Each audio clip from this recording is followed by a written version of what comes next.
I think as a business owner, one of the main things you have to do is really look into the future and see, right, okay, where is my industry heading? The clients and the companies that I'm trying to attract to use my services, are they going to be the same ones in 5 years' time, in 3 years' time? How do I add value in the marketplace that I'm in? And how can I differentiate myself effectively from the competition? Especially as a small business owner, people see through the fake profiles out there on social media that try and pretend that they're very much humanitarian and they want to help, because in reality it's just a facade. You've really got to live it, and that's why I go out of my way to help candidates and often spend several hours just doing CVs. Amos Madra. Musa Ayoob, CEO, founder of NQB Recruitment. It's a pleasure to have you here. Thank you so much for joining us. Now, Musa, I've had the privilege of speaking to you. I've interviewed you before on a different platform, but what a great conversation we had. And it's just great to have you here and to speak to you and to catch up with you and hear your journey again, how you started in recruitment, how you started as a business owner, and obviously, building this business, that's another journey in itself. So we're going to get into all that today. But to start with, a warm welcome to you, first of all. Thank you for joining us. Hi, Amos, and thank you for having me here. It's a real pleasure. It's always good to catch up with yourself. I know that we share a lot of common thoughts and ideas and interests, so it's always a pleasure to speak to you and bounce ideas off each other, to be honest, as well. Absolutely.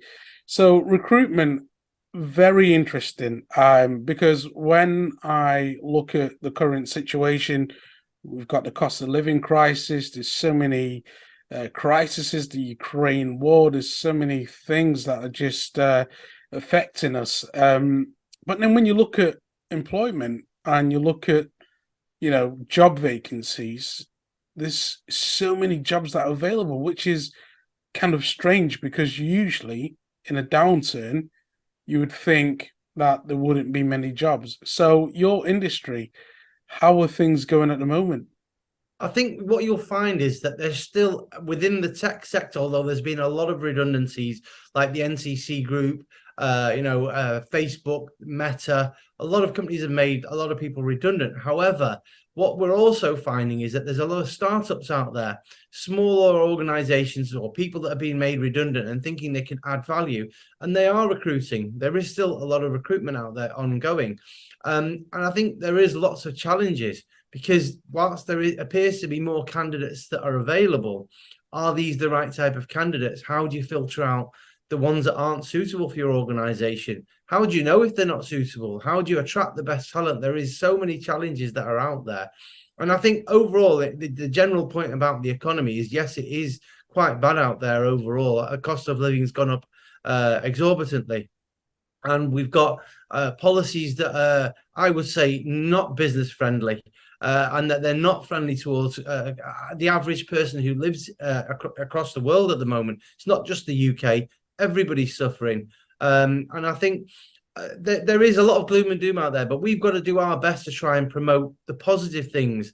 So, there is companies still investing in technology. There is lots of venture capital still flowing within the tech sector, with information security, within cyber security. So there is lots of positives out there. I'm speaking to business owners regularly that have set up in the last 12 months, and they are looking to expand. They are looking to increase their headcount and find people. So it's not all gloom and doom. And I think we should present a balanced picture of the industry. And I can only really speak about tech. I don't know about other sectors.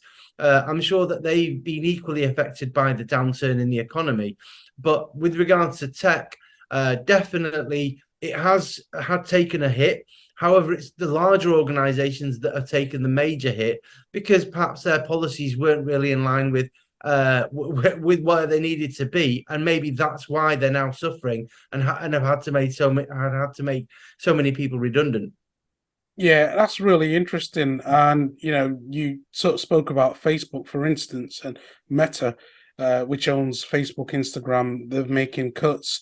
But they too were once that startup. So for those startups who were made redundant, who've now started their own businesses, who are recruiting, it's a cycle, isn't it? So it's, in the future, there will be the Facebooks of the future and they will be recruiting. And as you said, it's not all doom and gloom. There is opportunities still to come. And it's just trying to get through this current cycle until the upcycle returns. Is that correct? Absolutely. I think, Amos, one of the things that I've learned over the last 5 years by being a business owner is that you've got to adapt to the circumstances you find yourself. You've got to be able to look at the market and then examine where do you think it's going to be in the next 12 months, in the next 2 years, in the next 3 years? What are the next big things to come up? And align yourself with what the future holds.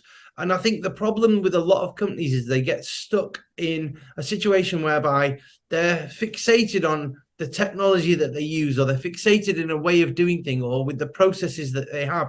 And this actually affects everybody. I think unless you're willing to look at doing things or amending how you work, or looking at the processes that you use, are they still fit for purpose today, or will they be fit for purpose in the future? You're going to become stuck. So the idea is, I think as a business owner, one of the main things you have to do is really look into the future and see, right, okay, where is my industry headed? The clients and the companies I'm trying to attract to use my services, are they going to be the same ones in 5 years' time, in 3 years' time? How do I add value in the marketplace that I'm in? And how can I differentiate myself effectively from the competition, especially as a small business owner? Because there's lots of big recruitment companies out there. But then I genuinely believe that this is the superpower of a small organization. It can be agile, it can be flexible, it can really adapt to the changes in the market much quicker than Facebook or Meta, or even the large recruitment agencies that we compete against out there. They can't offer the level of service I can offer, because I can work whenever I need to. And that's the absolute difference.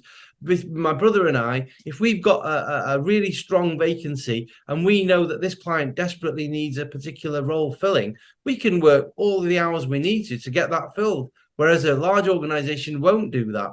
We can also, use the same tools as them, but much quicker, rather than having to wait for an employee working for your business to do it. We're there doing it for our clients, in situ. And I think it makes it a very different sort of proposition for the startups and SMEs to work with smaller organizations that give them that agility. Yeah, you made a great point there, and it's that flexibility, being nimble, agile, being able to outmaneuver these larger organizations. As businesses continue to grow, how do they get that balance right, where you want to grow, you want to expand, but you want to keep that same flexibility and being able to react and respond quickly to market situations? I think for a business owner, it's important to stay involved in your business. Even as you grow, I think it's very important to stay very much attached to the business and the people that, as you employ people, that you stay close to them. You make sure that you understand the climate that they're working within, because it could be you've been working in recruitment and you've seen how it's changed, but then suddenly you step back and you put a management team in. And I think this is where the problems come in. By staying lean and not having a huge management team, and you basically run the leadership of your organization yourself, and you liaise directly with the people working for you, you've got your finger on the pulse then, and you can see what's going on. And that way you keep in touch with the market, because you're still involved in the business. You're also still involved with maybe attending events, speaking to clients, visiting companies, visiting expos. And that way you keep ahead of the curve, and that allows you to remain fresh and keep reinventing yourself as you need to as time goes on. I think those businesses whereby owners then step back, put a huge management team in place, and then disassociate themselves from their core employees, especially the salespeople who can tell them the information, or the customer service people who can tell them what's going on the ground, they're the people that end up wondering why the business plateaus and can't grow any further. And I think for me personally, I always want to be involved within the business. I don't have an exit strategy to sell up and finish. I don't really want to retire. Yes, maybe reduce the amount of time I spend working, but really I love it. I absolutely love recruitment. I love helping people. And for me, that's the real joy of recruitment, that I can help not one person, but two, I can help an employer and a candidate. And I think that passion that I've got still within myself, I don't think it's going to go, because I've enjoyed it from the very first time I started recruitment back in the 90s, and I still have it today, 20 years on, 20 plus years on. I still love helping people, and that's my main driver, not money. Yeah, absolutely. What a great philosophy, and fight a passion for what you love to do. You are truly somebody who preaches what you speak. Sorry, you take action to the things that you speak about. You practice what you preach is what I'm trying to say. When I look at your social media, I see you attending events, networking events on the other side of the country. You're there, turning up, speaking to people, finding out what's going on in your sector, and keeping it fresh, knowing where you need to pivot, and what you could be adding to what you offer. So it's really good to see that you do practice what you preach.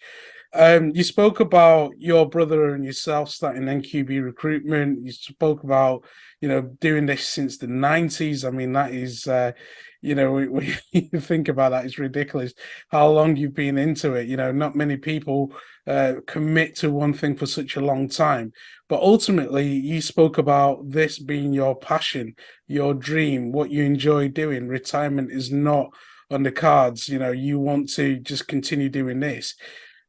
So how did you first get started in recruitment, and at what point did you realize this is it, this is who I am, this is what I want to do, and just got into it? How long, when did you realize that? And talk to us about that story, that journey. Absolutely. So I got an opportunity down in London in the 90s to work within recruitment. So I actually went down to London and I worked for a company that was part of the corporate services group within IT recruitment. And I just fell in love with the industry, because it's a way of making money, but it's also a way of helping people. And those are the things that I do. I like making money, no doubt about it. But I also, more than anything, love to be help to other people. And you can do that. I mean, if you take the candidate side of recruitment, which is what I learned first, how to speak to candidates, how to understand what their motivations are, how to sort of prep them up for interview. I think it's so important. The difference between a good recruiter and somebody who just doesn't care is massive, because you can help that candidate to make sure that they're fully prepared for an interview, and they're all ready, and that they're not wasting their own time or the client's time when they actually speak to them in an interview. How many times you hear employers say, "Oh, we spoke to so many candidates and they were rubbish," and then when you probe into it a little bit further, you find out they weren't really prepared, because either they've gone directly and the employer won't give them any help before an interview, or they're actually come to a recruitment agency that basically does not really, it just only looks at clients. They don't look at the importance of the candidate within the process. So it was in the 90s. I really enjoyed it. And then about 5 years back, my brother and I, we were both sort of at a loss. We'd left employment with certain organizations, and we thought, you know what, it's time to set up something ourselves. And we just felt that recruitment is one of those industries that it's got low barriers to entry. I've got a lot of experience from from a recruitment perspective, and whereas my brother has a lot of experience having worked with recruiters to fill positions that he was recruiting for when he worked at Ericsson. So we'd got the best of both worlds, and we thought it'd be a good combination so that we can help clients. We can make money, but we can also help clients, and we can help candidates. I think a lot of the time recruitment agencies just see candidates as cash cows, whereas I see them as a person, as a human being that's there to be helped. That's why I'm, often people say, why do you bother doing CVs for free? You could charge for it.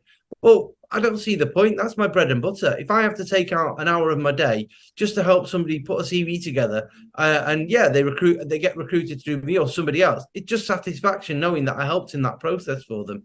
And that's why I've still got the passion today, because I just love helping others, and I find this is a very, very good way of doing that. And in terms of sort of the business, I think we blend, my brother and I, very well, because his skill set is very different to my own. He's much more strategic in a lot of ways. He can think on a much sort of higher level, whereas I look at the macro stuff and I can work on the macro things. So we work hand in glove. And it's really good. And he's probably the one person that I would trust to go into business with, because I know that at the end of the day, and it's so important, trust is the major issue within in business. Having that trust is vital, because if you don't have that, nothing else will work ever. And for me, I think it's important as entrepreneurs, the younger entrepreneurs, making sure that you make secure relationships so that you can bring people into your business and you do trust them.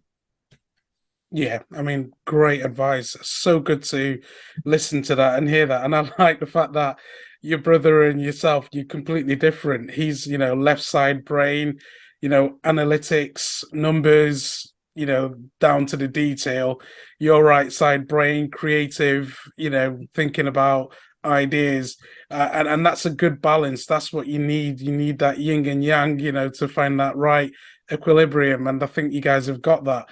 It takes a risk to go into business. It's not something that is taken lightly.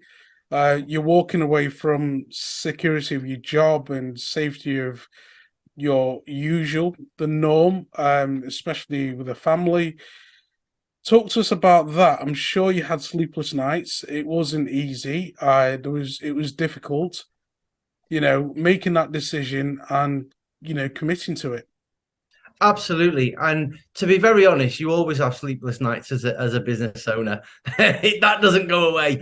But I think there's a number of things that you can look at. One is I have tremendous faith in God, that I know that if I do things with the right intentions and I work hard, God will put the blessing in whatever I do.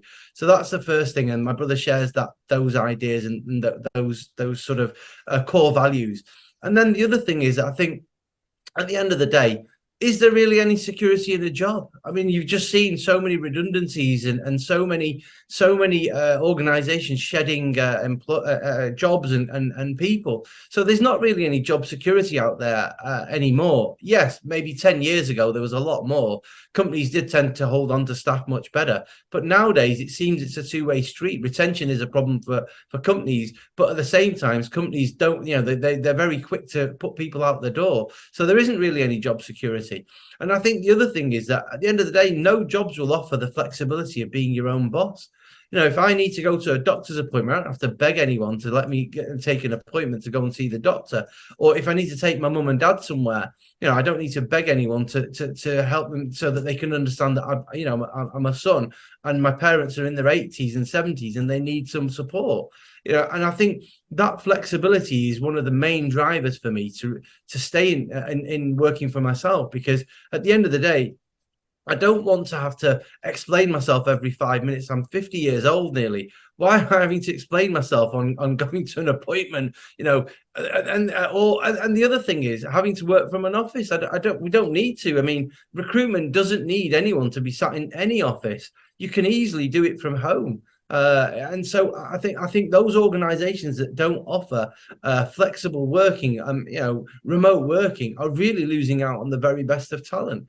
And I think that goes across the industry. So those are some of my main drivers: is that flexibility, being my own boss, being able to work as I need and when I want to, and also working with the type of clients that I want to, and offering the sort of the fees that are suitable for them, that will be a win-win for us and for them. And I think these are the main drivers. And I see a massive gap in the market that, you've got a lot of big organizations that can cater across the board, but not so many organizations that can offer an agile, flexible way of working for clients.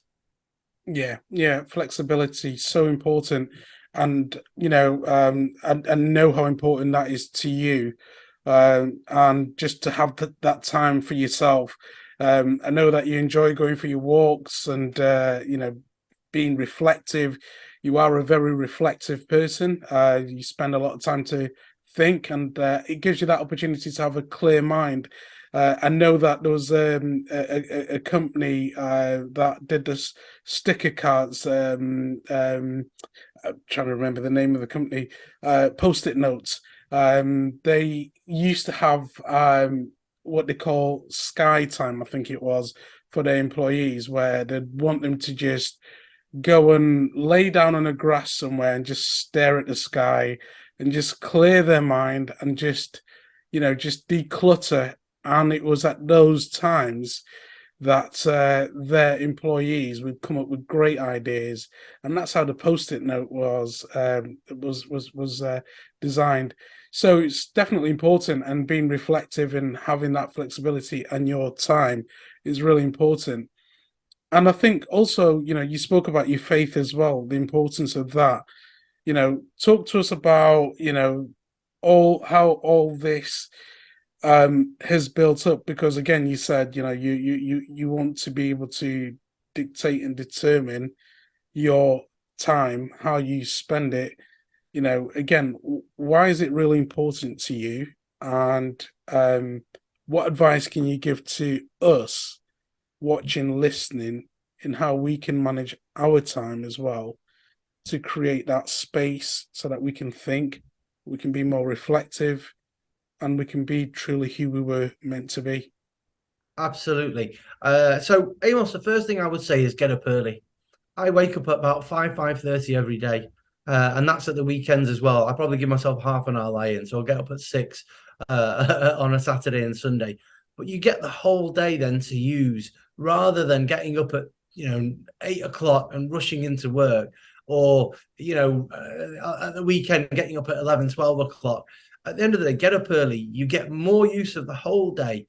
Spend some time in the morning reflecting on yourself and where you are, and reflecting on the previous day a little bit. So that's one of the things I do. I analyze, what did I achieve the day before, and what do I want to achieve today? What is it that I'm looking to try and do today? And I set out some goals. I use an old technique of roughly planning out my day, which does help. And any budding entrepreneur or any professional out there, I would recommend you write out a little to-do list of things that you want to achieve in the day, and then you try and tick them off as you go along in doing that. And I think it's really important to be organized like that, because if you don't have any goals and don't have any aims or ambitions, you'll just be basically, as they say, pissing in the wind, pardon the language, but that's the truth of it. You'll not achieve anything because you don't know what you're trying to achieve. And I think some of the other tips that I would definitely give people: have a much bigger purpose to life than just earning money. Enjoy what you do. Be passionate about what you're doing, because if you're not, people will see right through it, and it will never resonate with your clients. Because at the end of the day, if you don't enjoy what you're doing, they'll see you're miserable. They will see that you don't enjoy it, and why would they want to work with somebody that doesn't enjoy what they do? Put yourself in their shoes. And I think the other thing is take time out. So I love football. I love walking, as you know. I love Manchester United. So I try and, watch them on TV, or try and get to some of the games in a season. But I really enjoy sports, because I think sports is a great leveler overall. You can have so many conversations in and around sport. Whether or not you support one particular team, someone supports someone else, but there's always a conversation to be had. And I think it's what brings people together. And somebody who's come through the 80s and 90s, when there was massive discrimination towards people from an ethnic minority, I've come through that. And I believe that it's one thing that did help me was playing sport, because if you try to do something within sports, people will see that and it resonates with them, and it usually goes across racial boundaries, religious boundaries, and the rest of it. So I would encourage people to take up some form of sport, particularly team sport, because it then engages you with other people. It builds those social skills. And I'm specifically talking to the younger generation. Don't sit behind a screen playing games all day. Do something, do something active. I think it's really important. And also, I think what you want to also do when you're younger is find mentors, people that you can look up to, and glean from them what you need to do to become successful in that sector and that industry. I think it's really vital. And I think one of the other things that I think is very important as well is be a humanitarian. look at the human race as a human race. Try to add value and help other people genuinely, not for any reason other than to just help them and to be of service to humanity, rather than thinking, you know what can I get out of this person by doing this, being a bit of a wheeler dealer. Don't do that. You don't need to. Money will always come to those, you know, at the end of the day, I firmly believe my earnings will come from God. No matter where I am, no matter what I'm doing, it will come from God. I just need to be the best form of human being that I can be, the best help that I can be to others, the most caring that I can be, and the biggest humanitarian I can be towards others. And that's why I think it's very important that you have that within your mantra and within yourself. And it's not just empty words. You've really got to live it, because people see through the fake profiles out there on social media that try and pretend that they're very much humanitarian and they want to help, because in reality it's just a facade. You've really got to live it. And that's why I go out of my way to help candidates and often spend, you know, several hours just doing CVs, because I think it's important. I had a candidate tell me a week ago he'd got a job from the CV I'd done. Now, at the end of the day, I think that's the biggest satisfaction that I can get, is when someone's telling me that they've actually found a role thanks to the help that I provided. And for me, that's more satisfaction than a five grand check from having placed somebody, to be very honest with you. Yeah, absolutely. I mean, I love listening to that, because that's just such passion, such faith. And again, it just brings back everything that we've been talking about. You know, why you started this whole journey in the first place. And what a blessing it's been to have you here today and just to hear your journey. Musa, before we finish, how can the audience connect with you? How can they connect with NQB Recruitment? So they can either reach out to me directly on email, which is Musa, Mike Uniform Sierra Alpha @nqbrecruit.tech, or they can find me on LinkedIn. So if they search for Musa Ayoob, so that's Musa, MUSA, and Ayoob is Alpha Yankee Oscar Bravo. Find me on LinkedIn, or they can find NQB Recruitment Solutions on LinkedIn. I'm happy to connect up with anyone that needs help with their CV, or if companies are out there struggling to recruit, they just need some advice, or they want to utilize our services. I'm happy to have a conversation. I'm more than happy to do that. And if they want to get in touch by phone, our office line is 0161 291 9196.